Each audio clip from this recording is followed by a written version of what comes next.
interesting thing about all of this is a lot of people misunderstand what took place during those years when the Wright brothers were suing Glen. The Wright brothers sued anyone and everyone who built an airplane and tried to commercialize on it because they felt that they should have the right to dictate that because they were the first to fly in the United States. And we give them credit for doing that. But Glen actually in 1908 flew the first officially witnessed, officially announced, publicly witnessed air flight in the United States, therefore winning the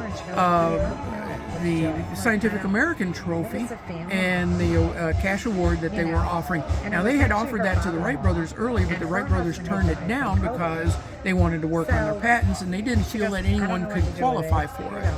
And Glen did that here in July 4th, 1908, by flying over 1 kilometer under his own power, taking off and landing, and qualifying for the award.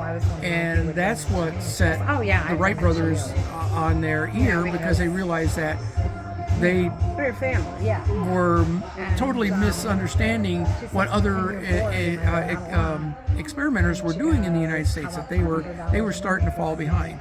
So instead of going after producing better aircraft, they decided to use the legal aspect of stopping everyone else until they could catch up.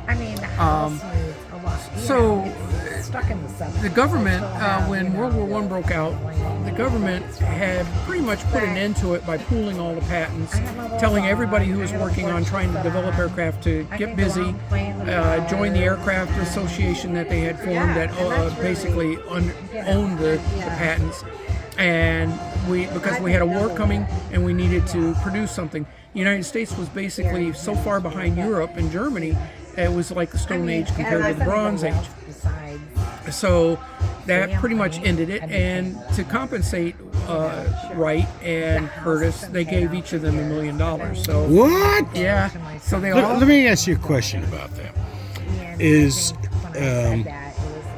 With that, do you feel like you're going to cover the Glen Curtis history with that particular historical work? Yes, actually, the motorcycle book was the first of a series of books. So we'll have a volume so people can pick and choose what they want to read and know about Glen and his businesses. And we're doing it in an unbiased way. We're just giving the facts. We're not trying to say he was right or they were right. And no pun intended. Correct. So the next one that I'm writing, which will be coming out hopefully soon, is on Glen's flight schools, because he started the first flight schools in 1910, and a lot of the famous aviators. He taught the first African American, he taught the first female pilot in the United States, he taught the first Japanese, the first Chinese, the first Puerto Rican, the first Cuban, and the list goes on, the first Hindu, etc., etc. A lot of people came to Glen to learn how to fly, and Glen didn't turn anyone away. His only concern was safety reasons, so he's very careful about who he accepted when he would look at them, as to see whether they were going to be safe or not.